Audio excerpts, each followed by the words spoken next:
வணக்கம். இந்தியா சீனா எல்லைகள் எந்த அளவு ஆபத்தானவை என்றும் எதனால் இந்திய ராணுவம் உலகின் முதல்நிலை ராணுவமாக திகழ்கிறது என்றும் அமெரிக்கா தெரிந்து கொண்டுள்ள நாட்களாகும் இவை. நாம் நமது எந்த காணொளியிலும் லைக், ஷேர், கமெண்ட் செய்யுங்கள் என்று கேட்பதே இல்லை. ஆனால் இந்த காணொளியின் இறுதியில் மட்டும் கேட்டுள்ளோம். அதற்கான காரணம் காணொளியை முழுமையாக பார்த்தால் புரியும். காணொளியை முழுவதும் பார்த்துவிட்டு உங்களது கருத்துக்களை தெரியப்படுத்துங்கள். இந்தியா அமெரிக்கா கூட்டு ராணுவ பயிற்சி நடப்பதை நாம் அறிவோம். 4 வாரங்கள் நீளக்கூடிய கூட்டு ராணுவ ஒத்திகை நடவடிக்கைகள் செய்திகளில் பெருமளவில் இடம் பிடித்துள்ளன. சீனாவின் இறையாண்மைக்கு சவால் விடும் ஒரு நடவடிக்கை என்று இந்த கூட்டு ராணுவ ஒத்திகையை சீனா எதிர்க்கவும் செய்துள்ளது. எதனால் சீனா அவ்வாறு கூறுகிறது என்பதை புரிந்து கொள்வதற்காக இந்த கூட்டு ராணுவ பயிற்சிக்காக இந்தியா தேர்ந்தெடுத்த இடத்தை பற்றியும் அதன் முக்கியத்துவம் என்ன என்பதை பற்றியும் நாம் தெரிந்து கொள்ள வேண்டும். இந்தியா இந்த ராணுவ ஒத்திகையை நடத்துவதற்காக அவுலியா என்ற இடத்தை தேர்வு செய்துள்ளது. சற்று வேகமாக காற்று வீசினால் அவுலியில் காலநிலை தலைகீழாக மாறிவிடும். மாலை 5:30க்கெல்லாம் சூரியன் மறைந்து இருட்ட தொடங்கும். பின்னர் நிமிடத்திற்கு நிமிடம் -டிகிரியில் கடும் குளிர் ஏறிக்கொண்டே செல்லும். அத்தகைய மோசமான சூழல் நிலவும் அவுலியில் 3 வாரங்களுக்கு முன்பு இந்தியா அமெரிக்க கூட்டு ராணுவ ஒத்திகை தொடங்கிய போது 2 தினங்கள் தொடர்ந்து கடுமையான பனிப்பொழிவு ஏற்பட்டிருந்தது.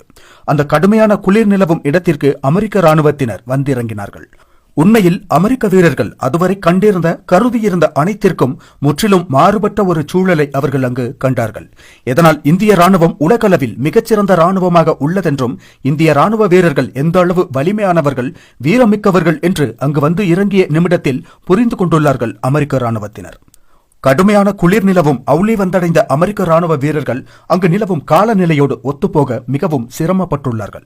அங்கு வசிப்பது அவர்களுக்கு மிகவும் சிக்கலான ஒரு விஷயமாக இருந்துள்ளது.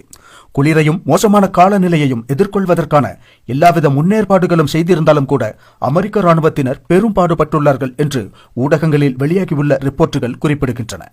10,000 அடி உயரத்தில் நிலவக்கூடிய ஆக்சிஜன் பற்றாக்குறையும் காற்றழுத்த வேறுபாட்டையும் தாங்க முடியாமல் அமெரிக்க ராணுவ வீரர்கள் மிகவும் சிரமப்பட்டுள்ளார்கள். அங்கு வசிப்பது மிகவும் கடினமான விஷயம் என்றும் அங்கு வசிக்க தங்களுடைய ராணுவ வீரர்கள் மிகவும் கஷ்டப்பட்டார்கள் என்றும் அமெரிக்க ராணுவத்தின் மேஜரான ஆண்டர்சன் கூறியுள்ளார். அமெரிக்க ராணுவ வீரர்களில் பெரும்பாலானவர்கள் இவ்வளவு உயரத்தில் ஒரு ராணுவ ஒத்திகையில் பங்கு பெறுவது இது முதல் முறை என்றும் கூறியுள்ளார்கள். இதுபோன்ற ஹை ஆல்டிடியூடில் ராணுவ பயிற்சி என்பது அமெரிக்க ராணுவத்திற்கே அனுபவம் இல்லாத ஒன்றாகும். உலகிலேயே மிக வலிமையான ராணுவம் அமெரிக்க ராணுவம். அத்தகைய அமெரிக்க ராணுவத்தின் வீரர்களால் கூட இவ்வளவு உயரமான இடங்களில் வசிப்பது சிரமமாக உள்ளது. அதன் காரணமாக அமெரிக்க ராணுவ வீரர்களுக்கு ஆரம்ப நாட்களில் அங்கு நிலவும் காலநிலையிலும் உயரமான நில அமைப்பிலும் ஆக்சிஜன் குறைவான சூழலிலும் தாக்குப்பிடிக்க பயிற்சி அளிக்கப்பட்டுள்ளது. அதனால் இப்போது நடந்துள்ள யுத்த அபியாசில் மிக முக்கியமான ஒரு பாகமாக அந்த பயிற்சிகள் மாறியுள்ளன. இந்தியாவை பொறுத்தவரை மலைகள், சிகரங்களில் போர் புரியும் திறன் என்பது மிக முக்கியமான ஒன்றாகும். இந்தியாவின் அண்டை நாடுகளும் எதிரி நாடுகளுமான சீனா, பாகிஸ்தானுடனான எல்லைகள் எல்லாம் முழுவதும் மலைகளும் சிகரங்களும் நிறைந்துள்ள பகுதியாகும்.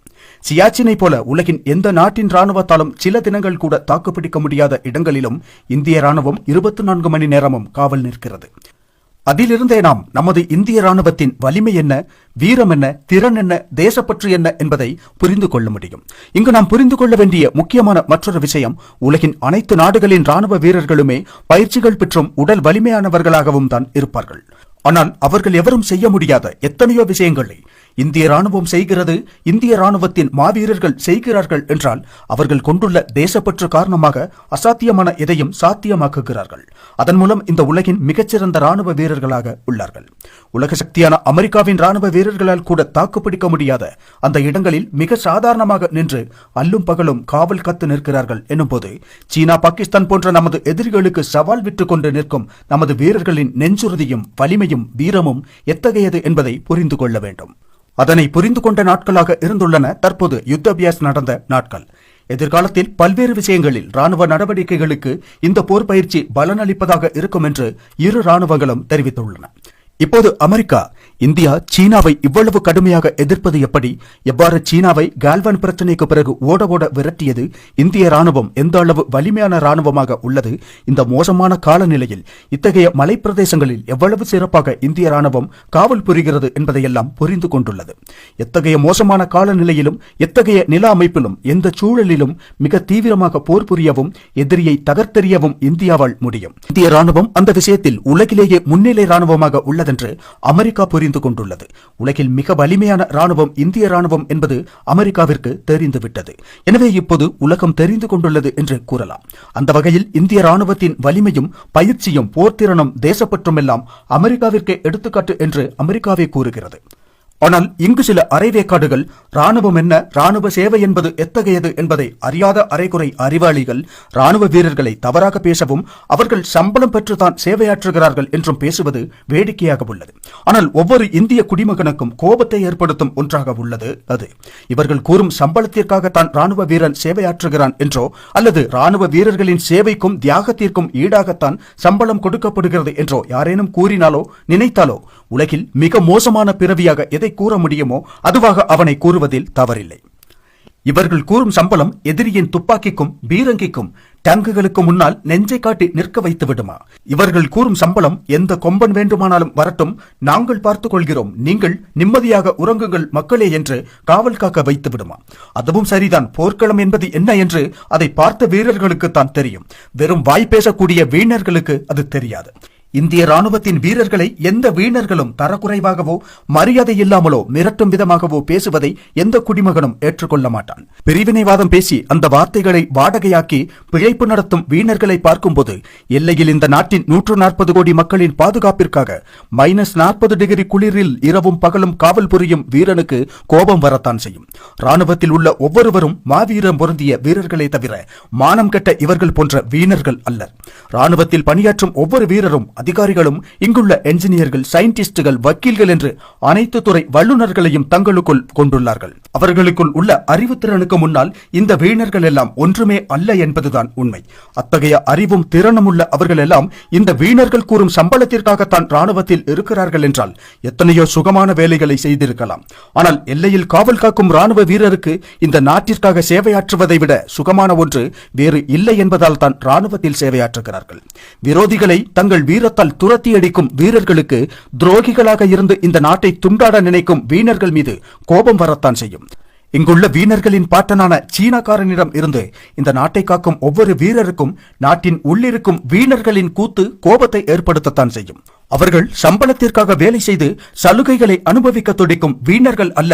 எல்லையில் காவல் நிற்கும் ஐயனார் சாமிகள், முனிசாமிகள், வீரன் சாமிகள். எல்லையில் நின்று காவல் நிற்கும் தெய்வம் ஐயனார் எனும் போது இதோ கண்முன் எல்லையில் நின்று இந்த நாட்டை காக்கும் இந்திய ராணுவ வீரர்கள், இந்த நாட்டை நேசிக்கும் குடிமக்கள் அனைவருக்கும் ஐயனார்கள் தான். எல்லையில் காவல் புரியும் ராணுவ வீரர்கள் ஐயனார்கள் தான் என்று நினைக்கும் குடிமக்கள், தேசப்பற்றாளர்கள் அனைவரும் எமது ராணுவ வீரர்கள் எங்களின் ஐயனார்கள் என்று கமெண்டில் எழுதுங்கள். இனி ஒருவன் ராணுவ வீரனை மிரட்டக்கூடாது, ராணுவ வீரனை மட்டமாக பேசக்கூடாது. அந்த அளவு இந்த காணொளிக்கு ஆதரவு தாருங்கள். நமது எல்லையை காக்கும் ஐயனார்களான நமது வீரர்களுக்காக அனைவருக்கும் தெரியும், நாம் நமது காணொளிகளில் லைக் பண்ணுங்கள், ஷேர் செய்யுங்கள், கமெண்ட் செய்யுங்கள் என்றெல்லாம் ஒருபோதும் கூறுவதில்லை. ஆனால் இந்த காணொளியில் இந்திய ராணுவ வீரர்கள் நமது ஐயனார்கள் என்று கமெண்டிடுங்கள். அதை வேண்டிக் கொள்கிறோம். அந்த மாவீரர்கள் காணட்டும் நாம் அவர்களை எந்த அளவு மதிக்கிறோம், அவர்களின் தியாகங்களை, சேவையை நாம் எந்த அளவு புரிந்து கொண்டுள்ளோம் என்று தெரிந்து கொள்ளட்டும் நமது இந்திய ராணுவத்தின் மாவீரர்கள். இந்திய ராணுவத்தை பற்றியும் வீரர்களை பற்றியும் இப்படி பேசும் வீணர்கள் எல்லாம் வரலாறு தெரியாமல் வாலாட்டி பிழைப்பு நடத்துபவர்கள் தான் என்பதில் எந்த சந்தேகமும் இல்லை. காரணம் அந்த அளவு வியக்கத்தக்க வரலாறுகளை கொண்டுள்ளது நமது இந்திய ராணுவம். எனவே நண்பர்களே, இந்த காணொளியில் தயவு செய்து இந்திய ராணுவத்தின் மீது நாம் கொண்டுள்ள மரியாதையை வெளிப்படுத்த வேண்டும். அதனால் இந்த காணொளியை பகிருங்கள், கமெண்டிடுங்கள். இந்திய ராணுவத்தை போற்றுவோம். இந்திய ராணுவத்தின் ஒவ்வொரு வீரரையும் போற்றுவோம். இந்தியர் என்பதில் பெருமிதம் கொள்வோம். இணைந்தே இன்னும் பல சாதனை புரிவோம். ஜெய் ஹிந்த்.